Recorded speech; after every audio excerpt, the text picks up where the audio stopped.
வேண்டும் என்பது என் விருப்பம் அன்று, ஆனால் அத்தீயோர் நம் வழிகளில் நின்று திரும்பி வாழ வேண்டும் என்பதே என் விருப்பம் என்கின்றார் ஆண்டவர்.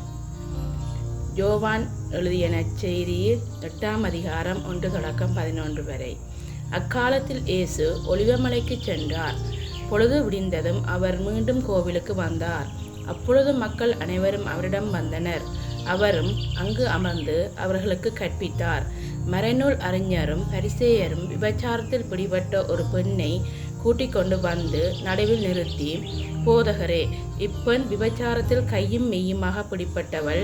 இப்படிப்பட்டவர்களை கல்லால் எறிந்து கொல்ல வேண்டும் என்பதே மோசே நமக்கு கொடுத்த திருச்சட்டத்தில் உள்ள கட்டளை. நீர் என்ன சொல்கிறீர் என்று கேட்டனர். அவர் மேல் குற்றம் சுமத்த ஏதாவது வேண்டும் என்பதற்காக அவர்கள் இவ்வாறு கேட்டு சோதித்தார்கள். இயேசு குனிந்து விரலால் தரையில் எழுதி கொண்டிருந்தார். ஆனால் அவர்கள் அவரை விடாமல் கேட்டுக்கொண்டு இருந்தனர். அவர் நிமிர்ந்து பார்த்து, உங்களுக்குள் பாவம் இல்லாதவர் முதலில் இப்பெண் மேல் கல் எறியட்டும் என்று அவர்களிடம் கூறினார். மீண்டும் குனிந்து தரையில் எழுதி கொண்டிருந்தார். அவர் சொன்னதை கேட்டதும் முதியோர் தொடங்கி ஒருவர் பின் ஒருவராக அவர்கள் யாவரும் அங்கிருந்து சென்று விட்டார்கள். இறுதியாக இயேசு மட்டும் அங்கே இருந்தார். அப்பெண்ணும் அங்கேயே நின்று கொண்டிருந்தார். இயேசு நிமிர்ந்து பார்த்து, அம்மா, அவர்கள் எங்கே?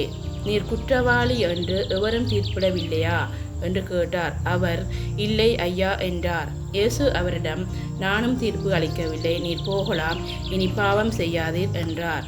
இது ஆண்டவர் வழங்கும் அருள் வாக்கு. கிறிஸ்துவே உமக்கு புகழ்.